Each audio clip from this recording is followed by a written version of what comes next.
నేటి ఆత్మీయ మన్నా. అందరికీ వందనాలండి. అందరూ బాగున్నారండి. రోహిణీ కార్తీ కదండి.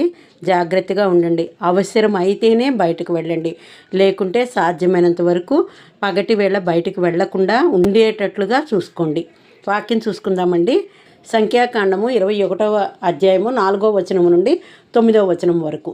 వారు ఎదోము దేశమును చుట్టిపోవాలనని హోరు కొండ నుండి ఎర్ర సముద్ర మార్గముగా సాగినప్పుడు మార్గాయసము చేత జనుల ప్రాణము సొమ్మసిల్లెను.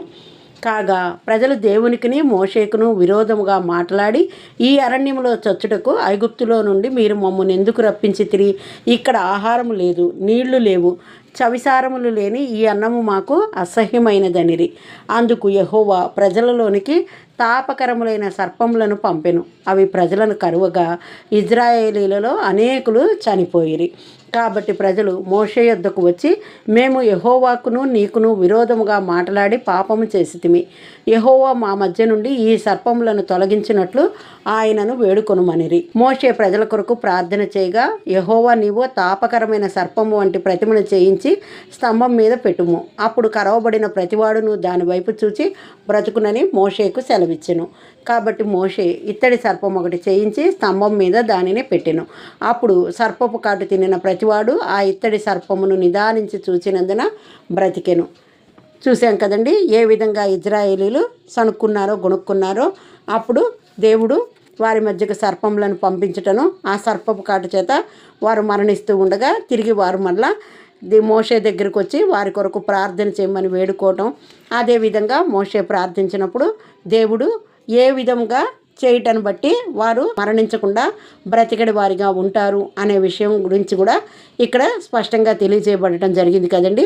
ఈ విధంగా పాత నిబంధన కాలంలో ఇజ్రాయేలీలు సర్పపు కాటు నుండి తప్పింపబడి బ్రతుకుటకు వారు స్తంభం మీద పెట్టిన ఇత్తడి సర్పమును చూడవలనని దేవుడు మోషేకు చెప్పగా, మోషే ఆ విధంగా చేయటం ద్వారా ఇజ్రాయేలీలు ఆ ఇత్తడి సర్పమును నిదానించి చూచి బ్రతికారు. ఇదంతా కూడా పాత నిబంధన కాలంలో ఇజ్రాయేలీల కాలంలో జరిగిన విషయం. అదేవిధంగా నూతన నిబంధన కాలంలో యోహాను సువార్త 3వ అధ్యాయం 14-15 వచనముల్లో చెప్పబడినట్లుగా, అరణ్యంలో మోషే సర్పమును ఎలాగూ ఎత్తెనో అలాగే విశ్వసించు ప్రతివాడును నశింపక ఆయన ద్వారా నిత్య జీవము పొందినట్లు మనుష్య కుమారుడు ఎత్తబడవలెను. ఎవరు ఎత్తబడాలండి? మనుష్య కుమారుడు. ఎందుకు ఎత్తబడాలంటే మనము నిత్య జీవనం పొందుకోవడం కోసం ఆయన ఎత్తబడాలి.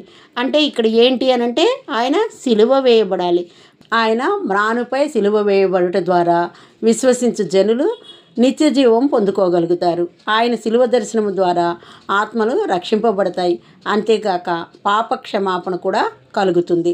ఆయన రక్తము చిందించి వెల ఇచ్చి మనల్ని కొనుక్కున్నారు. మన కొరకు ఏ పాపం ఎరుగని నీతిమంతుడు బలిగా తన ప్రాణాలను అర్పించాడు. మన కొరకై మరణించిన ఆయన కొరకు మనము పాపము విడిచి పాతరోత జీవితాన్ని విడిచి మన హృదయాలను నూతనపరుచుకొని నూతన స్వభావము కలిగి జీవించే వారముగా ఉండాలి. సౌలు ఒకప్పుడు హింసకుడు, కానీ పౌలుగా మారిన తర్వాత ఆయన కొరకే బ్రతికాడు. సిలువను గూర్చిన వార్త నశించుచున్న వారికి వెర్రితనము కానీ, రక్షింపబడుచున్న మనకు దేవుని శక్తి. కాబట్టి బ్రతుకుట క్రీస్తు, చావైతే లాభమేనని పౌలు చెప్పిన విధముగా ఆయన యందు నిత్య జీవం కలిగి జీవించడి వారముగా ఉందుముగాక. ఆమెన్. హల్లెలూయా.